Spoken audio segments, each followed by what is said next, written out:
ಭಾಳ ಒಂದು ದುಃಖಕರವಾದ ವಿಚಾರ ಒಂದು ಹರಿದಾಡ್ತಾ ಇತ್ತು. ಏನು ಅಂತಂದರೆ ನಿಮ್ಮ ತಂದೆಯವರು ದೈವಾಧೀನರಾದರು ಅಂತ ಹೇಳಿ ಸಾಕಷ್ಟು ಅವರ ಭಾವಚಿತ್ರವನ್ನು ಹಾಕಿ ಈ ರೀತಿ ಮಾಡ್ತಾ ಇದ್ದಾರೆ. ಸೊ ಇವತ್ತು ನಾವು ಅದಕ್ಕೆ ನೋಡಲೇಬೇಕು ಅಂತ ಹೇಳಿ ಹಾಸ್ಪಿಟ್ಲಿಗೆ ಕೂಡ ಬಂದ್ರಿ. ಅವರು ಗುಣಮುಖರಾಗ್ತಾ ಇದ್ದಾರೆ, ಚೇತರಿಸ್ಕೊತಾ ಇದ್ದಾರೆ ಅನ್ನೋದೊಂದು ಖುಷಿ ವಿಚಾರ ಸಿಕ್ತು. ಅದ್ರ ಬಗ್ಗೆ ನೀವು ಹೇಳೋದಾದರೆ? ಇಲ್ಲ ಸರ್, ಈಗ ಏನಾಗಿದೆ, ಈಗ ಸುಮಾರು 7 ದಿವಸದಿಂದ ನಾವು ಟ್ರೀಟ್ಮೆಂಟ್ ತೊಗೊತಾ ಇದ್ದೀವಿ. ಮಧ್ಯದಲ್ಲಿ ಅವರು ಚೆನ್ನಾಗಾಗ್ತಿಲ್ಲ, ಸಣ್ಣ ಪುಟ್ಟ ಈಗ ಗಂಭೀರವಾಗಿದೆ, ಸಿಚುವೇಶನ್ ಗಂಭೀರವಾಗಿದೆ, ಇಲ್ಲ ಅಂತಲ್ಲ. ಸೊ ಇಂಥ ಸಂದರ್ಭದಲ್ಲಿ ಈ ಥರ ಸುಮಾರು ಸೋಷಿಯಲ್ ಮೀಡಿಯಾಗಳಲ್ಲಿ ಮತ್ತು ಬೇರೆ ಕಡೆ ಈ ಥರ ದೈವಾಧೀನರಾದು ಅಂತಂದಾಗ ನಮ್ಮ ಕುಟುಂಬದವ್ರಿಗೆ ಭಾಳ ಆತಂಕ ಆಗ್ತಕ್ಕಂಥದ್ದು. ಈಗ ನಾನು ಎಲ್ಲ ಚೆನ್ನಾಗಿದ್ದಾರೆ ಅಂತ ಹೇಳ್ತಾ ಇಲ್ಲ ಸರ್. ಈಗ ನೀವೇ ಬಂದಿದ್ರಿ, ನೋಡಿದ್ರಿ. ಈಗ ನಿನ್ನೆವರೆಗೂ ಭಾಳ ಪ್ರಾಬ್ಲಮಲ್ಲಿತ್ತು, ಈಗ ಚೇತರಿಸ್ಕೊಳ್ತಿದ್ದಾರೆ ಈಗ. ಸೊ ಅವ್ರಿಗೆ ಈ ಹ್ಯಾಡ್ ಸ್ಲೈಟ್ ಲಂಗ್ಸ್ ಇನ್ಫೆಕ್ಷನ್ ಇತ್ತು. ಸೊ ಬ್ರೀದಿಂಗ್ ಇಶ್ಯೂ ಆಗಿರೋದ್ರಿಂದ ಸ್ವಲ್ಪ ತೊಂದರೆ ಆಗಿತ್ತು. ಬಟ್ ಅದೃಷ್ಟವಶ ನಿನ್ನೆಯಿಂದ ಸ್ವಲ್ಪ ಚೇತರಿಸ್ಕೊಳ್ತಿದ್ದಾರೆ. ಈಗ is trying to talk. So ಇನ್ನು 2 ದಿವಸ ಸತತವಾಗಿ ನಮ್ಮ ಶಕ್ತಿ ಮೀರಿ ಏನೆಲ್ಲ ಟ್ರೀಟ್ಮೆಂಟ್ ಮಾಡ್ಬೋದು ಅದನ್ನು ಮಾಡಬೇಕು ಅಂತ ಯೋಚನೆ ಮಾಡ್ತಾಯಿದ್ದೀವಿ. ಸೊ ಎಲ್ಲರಿಗೂ ಮನವಿ ಮಾಡ್ಕೊಳ್ತಕ್ಕಂಥದ್ದು, ಅನ್ನೆಸರಿ ದಯವಿಟ್ಟು ಈ ಸುಳ್ಳು ಸುದ್ದಿಗಳು ಬೇಡ.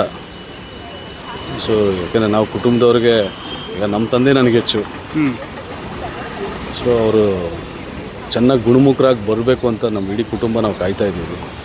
ಅದಕ್ಕೇನಿದೆ ನಾವು ಪ್ರೇ ಮಾಡ್ಕೊತಾ ಇದ್ದೀವಿ ಸರ್. ಈಗ ಒಂದು ಡಾಕ್ಟ್ರ್ ಒಂದು ಕನ್ಫರ್ಮೇಷನ್ ಕೊಟ್ಟರು, ನೀವು ಹೇಳಿದ್ರಿ ಗಂಭೀರವಾಗಿದ್ರು ಅಂತ ಅನ್ನೋದಂತೂ ಸತ್ಯ. ನೀವು ಹೇಳಿದ್ದು ಸತ್ಯ. ಆದರೆ ಬೆಳಗಿನ ಜಾವ 4 ಗಂಟೆಗೆ ಹೌದು ಫೀನಿಕ್ಸ್ ಪಕ್ಷಿ ಥರ ಮತ್ತೆ ತಿರ್ಗಾ ನಿನ್ನೆ ಮಧ್ಯಾಹ್ನವರೆಗೂ ಭಾಳ ಗಂಭೀರವಾಗೇ ಇತ್ತು ಸರ್.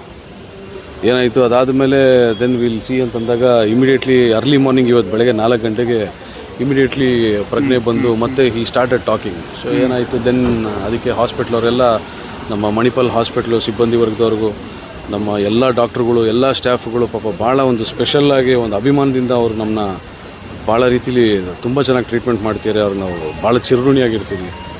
ಸೊ ಏನಾಯಿತು 4 ಗಂಟೆ ಬೆಳಗ್ಗೆ ಅವ್ರು ಯಾವಾಗ ಮಾತಾಡಿದಾಗ ದೆನ್ ವಿಲ್ ಸ್ಟಾರ್ಟ್ ಶಕ್ತಿ ಮೀರಿ ಇನ್ನೂ 2 ದಿವಸ ಇನ್ನೇನಾಗಬೇಕು ಅದನ್ನು ಉಳಿಸ್ಕೊಂಡು ನಾವು ಮನೆಗೆ ಕರ್ಕೊಂಬರೋದಕ್ಕೆ ಇನ್ನೇನೇನು ಮಾಡಬೇಕು ಟ್ರೀಟ್ಮೆಂಟು ಅದನ್ನು ನಾವು ಮಾಡ್ತಾಯಿದ್ದೀವಿ ಸರ್.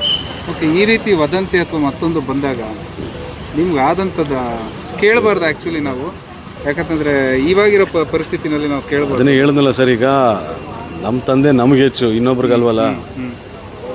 ಸೊ ಭಾಳ ನೋವಾಗುತ್ತೆ, ಬಟ್ ಏನು ಮಾಡೋಕ್ಕಾಗಲ್ಲ ಸರ್, ಅನಿವಾರ್ಯತೆ. ಸೊ ಪ್ರತಿಯೊಬ್ಬರಿಗೂ ನಾನು ಮನವಿ ಮಾಡ್ಕೊಂಡಿದ್ದೀನಿ, ನಾನು ಯಾರನ್ನೂ ಇದು ಮಾಡಿಲ್ಲ. ದಯವಿಟ್ಟು ಈ ಥರ ಮಾಡೋಕ್ಕೆ ಹೋಗ್ಬೇಡಿ. ಇಂಥ ಸಂದರ್ಭದಲ್ಲಿ ಕರೆಕ್ಟಾಗಿರ್ತಕ್ಕಂಥ ಮಾಹಿತಿ ತೊಗೊಳ್ಳಿ, ಮಾತಾಡಿ ಅಂತ ಹೇಳಿದೆ ಸರ್. ಅಂದರೆ ಧೈರ್ಯ ತುಂಬಬೇಕು ಇಂಥ ಒಂದು ಹೊತ್ತಿನಲ್ಲಿ ನಿಮಗೆ ಈ ರೀತಿ ಆದಾಗ. ನೀವು ಇದನ್ನು ನಿಲ್ಲಿಸೋದಕ್ಕೆ ಏನು ಕ್ರಮ ತೊಗೊಂಡಿದ್ದೀರಿ? ಏನಿಲ್ಲ ಸರ್, ಬಂದಿರತಕ್ಕಂಥವ್ರು ಎಲ್ಲರಿಗೂ ನಾನೇ ಮನವಿ ಮಾಡ್ಕೊತಾ ಇದ್ದೀನಿ ಅಷ್ಟೇ. ಈಗ ಯಾರ ಹತ್ರ ನಾವು ಇನ್ನೇನು ನಾವು ನಿಷ್ಠೂರ ಆಗೋಕ್ಕಾಗಲ್ಲ. ಸೊ ಪ್ರತಿಯೊಬ್ಬರಿಗೂ ನಾನು ಮಾಹಿತಿ ಕೊಡ್ತಾಯಿದ್ದೀನಿ.